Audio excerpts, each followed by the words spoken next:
तो second chapter of the W3 schools, first chapter में हमने गेटिंग स्टार्टेड और कमेंट्स वाला सेक्शन ख़त्म कर दिया था. Next topic is variables. Okay, variables are containers for storing the data values. Creating variables. Okay, so what are variables? तो variables किसी भी नाम से हो सकते हैं. For example x is equals to 5. तो यहाँ पर x एक वेरिएबल है जो कि 5 को स्टोर कर रहा है. और फिर हम प्रिंट x करते हैं. अगर हम प्रिंट स्टेटमेंट हमने फर्स्ट में देखा था, उसमें हमने स्ट्रिंग प्रिंट किया था, मतलब कि डबल कोट्स के अंदर जो भी था वो वैल्यू प्रिंट की थी. लेकिन हम वेरिएबल की वैल्यू इस तरीके से प्रिंट कर सकते हैं. As you can see x print नहीं हुआ, यहाँ पर 5 प्रिंट हुआ. Why? Because x is a variable. अगर x को हम सराउंड कर दें इन दिस कोट्स तो x प्रिंट होगा. बट अगर वो कोट्स में सराउंडेड नहीं है तो वो वेरिएबल कंसिडर करेगा. राइट? तो यहाँ पर दो वेरिएबल्स बनाए हैं, x इज इक्वल्स टू 5 और y is equals to John, और दोनों को प्रिंट किया है. Variable do not need to be declared with any particular type. They can even change the type after they have been set. इसका क्या मतलब है कि यहाँ पर हमने जो वेरिएबल डिक्लेयर किया है दैट इज़ इंटीजर. इंटीजर क्या होता है? इंटीजर है numbers without decimal point are integers. मतलब कि 0 1 2 3 इनफाइनाइट तक ऑल आर इंटीजर्स. तो इसको इंटीजर डेटा टाइप कहते हैं 5 को. लेकिन पाइथन में क्या है कि पाइथन रन टाइम पर डेटा टाइप चेंज कर सकता है वेरिएबल. अदर प्रोग्रामिंग लैंग्वेजेस में कोई एक फिक्स, फॉर एग्जांपल हमने डिक्लेयर कर दिया x इंटीजर है, तो फिर x कोई भी स्ट्रिंग कंटेन नहीं कर सकता, फिर उसको इंटीजर ही रहना पड़ता है. फिर वो कोई डेसिमल पॉइंट वैल्यू कंटेन नहीं कर सकता. लेकिन अगर हम यहाँ पर x इज इक्वल्स टू 5 लिखा हमने, और फिर हमने लिखा x इज इक्वल्स टू 5.5, तो ये पाइथन में अलाउड है. लेकिन अगर कोई और प्रोग्रामिंग लैंग्वेज होती तो ये एरर शो करता. दिस डेटा टाइप इसको कहते हैं फ्लोट. जिस जो भी नंबर्स ही है लेकिन with decimal point is considered float. तो यहाँ पर इसको स्ट्रिंग कहते हैं. जो भी डबल कोट्स या फिर सिंगल कोट्स में होता है वो स्ट्रिंग है. तो इससे हमें बताया है कि पहले इंटीजर था x की वैल्यू एंड देन x हो गया है string. This is allowed in Python. फिर है casting. If you want to specify the data type of a variable this can be done with casting. Okay, मतलब हमें explicitly उसको बताना है कि ये टाइप का वेरिएबल है. फॉर एग्जांपल यहाँ पर हमें लिखना है फ्लोट, तो ये फ्लोट कंसिडर करेगा. अगर हम नहीं लिखे तो भी वो फ्लोट ही कंसिडर करेगा. बट फॉर एग्जांपल यहाँ पर वैल्यू 5 ही है लेकिन हमें उसको फ्लोट कंसिडर कराना है, तो वो, और हम अगर प्रिंट करेंगे तो आप देखिए ये 5 प्रिंट नहीं करेगा, ये 5.0 प्रिंट करेगा, क्योंकि हमने इसको कास्ट कर दिया था फ्लोट की वैल्यू में. एज यू कैन सी इसने 5.0 प्रिंट किया. अगर हमने ये फ्लोट नहीं लिखा होता तो वो इंटीजर कंसिडर करता. फिर अगर हम यहाँ पर str लिख दें, str स्टैंड्स फॉर स्ट्रिंग, तो ये स्ट्रिंग कंसिडर होगा और उसके साथ हम कोई भी ऑपरेशन नहीं कर पाएंगे, मैथमेटिकल ऑपरेशन. तो ये है कास्टिंग. Get the type. आप यहाँ पर एक फंक्शन है टाइप फंक्शन, उससे आप क्या कर सकते हैं, वेरिएबल की टाइप पता लगा सकते हैं. For example x is equals to Python. Python क्या है? एक स्ट्रिंग है. मतलब स्ट्रिंग क्या होता है? सेट ऑफ कैरेक्टर्स जो भी डबल कोट्स में सराउंड है. अगर यहाँ पर बीच में नंबर भी है तो वो भी स्ट्रिंग ही कंसिडर होगा क्योंकि वो डबल कोट्स के अंदर है. और हम इसको प्रिंट करते हैं, प्रिंट टाइप ऑफ y. तो प्रिंट होगा क्लास स्ट्रिंग, ऐसा प्रिंट होगा. As you can see class string मतलब कि ये स्ट्रिंग डेटा टाइप है. अगर हम यहाँ पर सिर्फ 3 लिखें तो ये इंटीजर नहीं है, ये स्ट्रिंग ही है क्योंकि ये डबल कोट्स में सराउंडेड है. This will print also string. But अगर हम ये कोट्स हटा दें तो वो इंटीजर हो जाएगा. और अगर हम यहाँ पर 0.0 लगा दें, देखिए तीनों केसेस में वैल्यू 3 थी. 3 थी कोट्स के अंदर, 3 बिना कोट्स के, और ये भी 3 कंसिडर होता है. लेकिन इसकी टाइप हो जाएगी अब फ्लोट. ओके, सिंगल और डबल कोट्स तो या बनने both are allowed in the string Python, कि आप सिंगल में भी सराउंड कर सकते हैं। फॉर एग्जांपल इसको आप डबल में भी कर सकते हैं, एक सिंगल एक डबल ऐसा ऐसा अलाउड नहीं है, राइट। का तो दोनों डबल करते हैं या फिर दोनों सिंगल। नेक्स्ट है case sensitive. Variable names are case sensitive. इसका क्या मतलब है कि अगर आपने y इज इक्वल्स टू 3.0 लिखा है और capital Y is equals to 4.5 लिखा है, तो ये बोथ वेरिएबल्स आर डिफरेंट।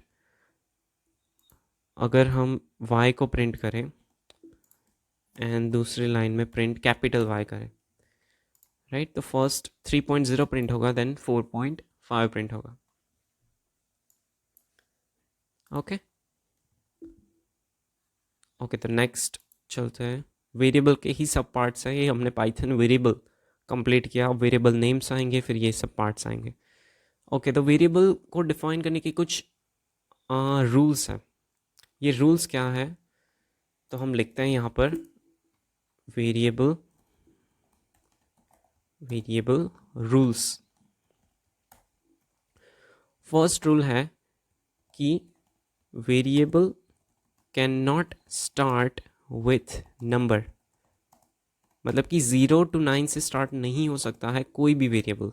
ये इसका फर्स्ट रूल है। सेकेंड रूल है कि variable can only contain 0 to 9 हो सकता है, A to Z हो सकता है, कैपिटल या स्मॉल डजेंट मैटर, कोई भी हो सकता है, और एक अंडरस्कोर स्पेशल कैरेक्टर ओनली एक ही अलाउड है, दैट इज अंडरस्कोर। फिर थर्ड रूल है वेरिएबल स्टार्टेड विथ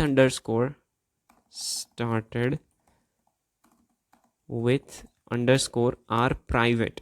अब ये क्या चीज़ है, ये आपको इस मोमेंट पर समझने की कोई ज़रूरत नहीं है, ये काफ़ी एडवांस पे आएगा, लेकिन हम इसमें भी रूल्स देख लेते हैं अगर कोई रह गया हो तो। Variable name must start with the letter और अंडरस्कोर, मतलब हमने लिख ही दिया can not start with the number, इसका ये सेम सेंटेंस रिवर्स करके लिखा है, दोनों सेम ही रूल है। Variable name can only contain alpha numeric character, मतलब A to Z कैपिटल या स्मॉल, फिर अंडरस्कोर्स और नंबर्स, एंड केस सेंसिटिव। तो इतने ही रूल्स हैं, राइट, 3 रूल्स हैं। ये अगर आप रूल को कंसिडर करें नहीं तो भी इट्स ओके, सिंपल 2 ही रूल्स हैं कि it can not start with a number and it can only contain 0 से लेकर 9, A से लेकर Z, कैपिटल स्मॉल और underscore. No special characters other के एंड नहीं हो सकता, परसेंटेज नहीं हो सकता, या फिर डैश नहीं हो सकता, प्लस नहीं हो सकता, वो सब नहीं यूज़ कर सकते हम। ओके, नेक्स्ट है multi words variable names. Okay, तो यहाँ पर पाइथन में एक स्टैंडर्ड फॉर्मेट होता है जो कि प्रोग्रामर्स को पसंद होता है, हर एक प्रोग्रामर्स की अलग चॉइस होती है। तो एक एडवाइस मैं दूंगा कि आपको वेरिएबल नेम डिस्क्रिप्टिव देने चाहिए। फॉर एग्जांपल यहाँ पर हमने y इज इक्वल्स टू 3.0 लिखा है, अब हमको पता नहीं है कि y क्या डिपिक्ट कर रहा है, तो फॉर एग्जांपल ये 3.0 टेम्परेचर है मान लेते हैं, तो हमें यहाँ पर लिखना है टेम्प, या फिर टेम्परेचर पूरा भी लिख सकते हैं आप।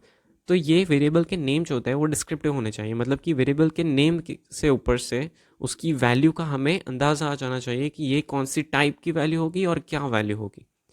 तो वो काफ़ी हेल्प करता है अगर हम कोई और के कोड देखें। तो अब यहाँ पर देखिए ये क्या एरर शो कर रहा है, वेरिएबल नॉट डिफाइंड। अभी हमने y की वैल्यू टेम्प से चेंज कर दी, इसलिए ये एरर शो कर रहा है। तो यहाँ पर हम टेम्प कर देते हैं। तो एक तो ये कि variable names should be descriptive, मतलब कि वो एक्सप्लेन करनी चाहिए कि क्या वैल्यू है वेरिएबल में। नेक्स्ट है इनके केसेस। इनके केसेस का क्या मतलब है कि हर एक वेरिएबल को राइट करने की कुछ पैटर्न होती है। For example my favourite pattern is camel case. Camel case में क्या होता है कि जो पहला वर्ड का पहला लेटर होता है वो स्मॉल होता है, और नेक्स्ट सारे वर्ड्स के सारे फर्स्ट लेटर्स कैपिटल होते हैं। फॉर एग्जाम्पल एक वेरिएबल का नाम है बुक स्टॉक, तो book is small but stock का first word is capital, this is called camel case variable is equals to let's say 300। तो ये कैमल केस टाइप होता है। तो this is camel case. Next हम चेक करते हैं पास्कल केस। इस पर क्या होता है, each word starts with a capital letter, मतलब कि बुक भी कैपिटल, बी भी capital, this is camel, sorry this is Pascal case. Okay, हम अलग अलग ही लिखते हैं, book is camel case, next Pascal case, book stock, this is Pascal case. और लास्ट केस है स्नेक केस। अब ये भी काफ़ी अच्छा केस है, but I don't like using underscores, but this is useful. Snake case, इसमें क्या होता है कि बुक सब स्मॉल ही होता है, बट दो वर्ड्स के बीच में अंडरस्कोर होता है, राइट, दिस इज अंडरस्कोर, सारे लेटर्स स्मॉल ही होते हैं वैसे, राइट। तो यूजुअली पाइथन में क्या होता है कि मोस्ट ऑफ द प्रोग्रामर्स क्या यूज़ करते हैं, तो most of the programmers camel case use करते हैं। और तो और अगर फंक्शन की बात करें हम, फंक्शन के नेम, फंक्शन आएंगे आगे हम सीखेंगे, फंक्शन के नेम को जब डिफाइन करते हैं तब यूजुअली स्नेक केस यूज़ होता है, और जब वेरिएबल्स डिफाइन करते हैं तब कैमल केस यूज़ होता है। ओके, और जब क्लास का नेम डिफाइन करे तब पास्कल केस यूज़ होता है। तो ये तो बाद में सीखेंगे हम। Next chapter, Python variable assign multiple values. तो यहाँ पर आप देख सकते हैं इन्होंने क्या किया है, assign multiple values in a single line, assign multiple values in one line. तो लेट्स से हम कुछ वेरिएबल ले लेते हैं कि a comma b comma c is equals to 10 comma 20 comma 30। तो ये इसके ऑर्डर के अकॉर्डिंग असाइन हो जाएंगे, मतलब कि a को असाइन हो जाएगा 10, 20 b को असाइन हो जाएगा एंड 30 c को असाइन हो जाएगा। हम प्रिंट भी कर देते हैं, print a b and c।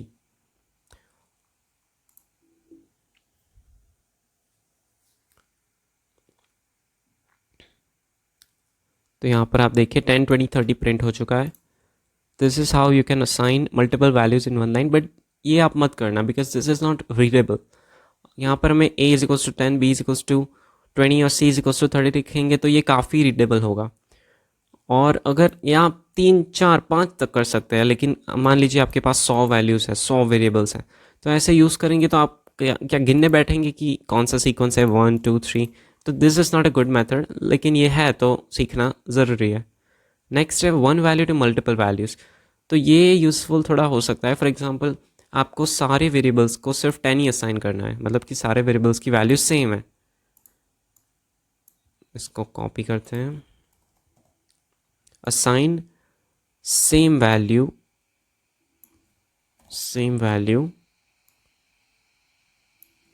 To multiple variables. तो यहाँ पर हम अगर ऐसा लिखें तो a भी 10 होगा, जहाँ b is 10 and c is also 10। तो ये यूज़फुल हो सकता है। क्या लिखा है, can not unpack non iterable object. अच्छा, फिर हम यहाँ पर कॉमा हटा के इक्वल्स टू लिखना पड़ेगा। Okay, a equals to b equals to c is equals to 10। I don't know ये वाइट क्यों आ रहा है, या सिंटैक्स तो परफेक्ट है। लेट्स सी, या परफेक्ट रन हो रहा है। 10, 20, 30, सॉरी 10, 10, 10। तो यहाँ पर आप देखिए पहले 10, 20, 30 था और फिर 10, 10, 10 हो गया। हमने वेरिएबल सेम प्रिंट किया है ABC, लेकिन ये जो वैल्यूज थी वेरिएबल्स की, ये इस मोमेंट पर ओवरराइट हो गई। मतलब कि पाइथन रन टाइम पे इसकी वैल्यू चेंज कर दी उसने। मतलब कि पहले हमने ABC असाइन किया, उसने ये प्रिंट भी कर दिया, लेकिन फिर से हमने सेम वेरिएबल नेम असाइन किए तो इसने उसकी वैल्यू अपडेट कर दी। अब यहाँ पर हमने ABC प्रिंट किया तो ये प्रिंट नहीं हुआ, ये वैल्यूज़ प्रिंट नहीं हुई, बट अपडेटेड वैल्यूज़ प्रिंट हुई, राइट। तो पाइथन कोड हमेशा टॉप टू बॉटम एग्जीक्यूट होता है, तो आपको इस हिसाब से कोड लिखना होता है। तो एक्स फ्रूट्स, एप्पल, बनाना और cherry, x y z is equals to fruits. तो यहाँ पर क्या होगा, एप्पल असाइन हो जाएगा एक्स को, बनाना हो जाएगा वाई को, और चेरी हो जाएगा जेड को। एक्स प्रिंट करेंगे तो आएगा एप्पल, चेक ही कर लेते हैं, राइट। वाई प्रिंट करेंगे तो आई को बनाना और फिर आएगा चेरी। ओके, या नेक्स्ट चैप्टर, अभी 3 चैप्टर्स बाकी हैं, output variables, global variables and variable exercises. Okay, output variables, print से आप वेरिएबल को प्रिंट कर सकते हैं, बेसिकली यही समझा रहा है। In print function you output multiple variables using separated comma. अच्छा, आप मल्टीपल, यहाँ पर हमने ए बी और सी अलग अलग प्रिंट किए हैं, इसको हम एक ही प्रिंट स्टेटमेंट में भी प्रिंट कर सकते हैं, ए कॉमा बी कॉमा सी, ऐसे। बट इससे ये एक ही लाइन में प्रिंट होंगे। अगर हमें इनको अलग अलग लाइन में प्रिंट करना है तो न्यू लाइन कैरेक्टर का यूज़ होगा, वो भी आएगा शायद इसमें आके। Okay, you can also use the plus operator. अब यहाँ पर प्लस का भी यूज़ हो सकता है, लेकिन आप प्लस का यूज़ मत करिएगा, क्योंकि प्लस में काफ़ी इश्यूज आते हैं। फॉर एग्जांपल यहाँ पर हमने प्लस लिखा और प्लस, तो इस मोमेंट पर तो प्रिंट हो जाएगा, लेकिन फॉर एग्जांपल यहाँ पर कोई स्ट्रिंग है हमारे पास, पाइथन एक स्ट्रिंग है जो कि हमें प्रिंट करना है, और हमने प्लस लिख दिया ए और बी और C, this will show error. This is the problem with plus. Plus में क्या होता है कि हर एक वेरिएबल को आपको स्ट्रिंग में कन्वर्ट करना होता है और देन प्रिंट कर सकते हैं। मतलब अगर आपको प्लस से मेथड से ये स्टेटमेंट प्रिंट करना है तो आपको ऐसा लिखना पड़ेगा, str_a str_b str_c, इतना सब कुछ लिखना पड़ेगा, तब जाकर str_c देन प्लस यूज़ करेगा। मतलब प्लस में सारे कैरेक्टर्स स्ट्रिंग होने चाहिए। देखिए ये प्रिंट हो चुका है, लेकिन मान लीजिए हमने इसके जगह, प्लस की जगह कॉमा यूज़ किया था, यहाँ पर भी, यहाँ पर भी और यहाँ पर भी, तो कॉमा में कोई एरर नहीं आती है, कोई इश्यू नहीं आता है, वो प्रिंट कर देता है। तो प्लस यूज़ नहीं करना, आप कॉमा ही यूज़ करना। ओके, कॉन्कैटनेशन के लिए इसको कॉन्कैटनेशन कहते हैं। देन या हम दो इंटीजर्स का सम भी कर सकते हैं, सब बेसिक चीज़ें ही सिखा रहा है। Next chapter, global variables. तो ये थोड़ा एडवांस टॉपिक है, ग्लोबल वेरिएबल्स। ये टॉपिक हम करेंगे, कब करेंगे, जबकि हम यहाँ पर आप देखिए ये फंक्शंस, ये टॉपिक है, ये कितना पीछे आप देखिए कितने चैप्टर्स के बाद आ रहा है, और इसमें ये फंक्शन है, राइट। इसमें इन्होंने फंक्शन का यूज़ किया है, तो ये काफ़ी एडवांस टॉपिक है। ये जब फंक्शंस हम करेंगे, कहाँ गया, ये रहा, फंक्शंस हम करेंगे तब हम सीख लेंगे ये ग्लोबल वाला। बट अभी के लिए हम एक्सरसाइज करते हैं और ये चैप्टर को, वीडियो को ख़त्म करते हैं। तो exercises, create a variable name car name and assign the value to Volvo. Variable name क्या है, कार नेम, तो वो आएगा यहाँ पर लेफ्ट में, कार नेम। और इसने हमें स्ट्रिंग दे ही हुए हैं, अगर नहीं होते तो हम लिखना पड़ता स्ट्रिंग भी। Volvo, submit answer. ओके, तो 6-7 एक्सरसाइज है, सबमिट आंसर करेक्ट आंसर है। Next exercise, create a variable named x and assign value 50 to it. तो यहाँ पर हमें लिखना है x और 50, correct. Display the sum of 5 + 10 using 2 variables x and y। अच्छा, मतलब y = 10 तो x = क्या होगा, 5, और हमें सम करना है तो यहाँ पर क्या निशानी आएगी, plus operator. Create a variable called z and assign x + y to it and display the result. तो x सब काम इन्होंने कर ही दिया है, सिर्फ हमें z लिखना था। Remove the illegal characters. तो यहाँ पर इलीगल कौन से हैं, इलीगल है dash, dash is not allowed. First number से स्टार्ट नहीं हो सकता, तो इसको भी रिमूव करना पड़ेगा। और कोई भी आई डोंट थिंक इलीगल होगा। Perfect. Insert the correct syntax to assign the same value to all the variables. तो यहाँ पर हमें इक्वल्स टू लिखना है, कॉमा नहीं लिखना है। सेम एक ही वैल्यू है अगर तो इक्वल्स टू लिखना है। मल्टीपल वैल्यूज़ हैं, मतलब कि जितने वेरिएबल्स हैं उतनी वैल्यूज़ है, तो हमें कॉमा लिखना है। एंड ये फंक्शन वाला हम रहने देते हैं, राइट। सो दैट्स इट, ये था हमारा code variable chapter 2। Thank you, I hope आपको अच्छा लगा। प्लीज़ सब्सक्राइब कर देना, थैंक यू।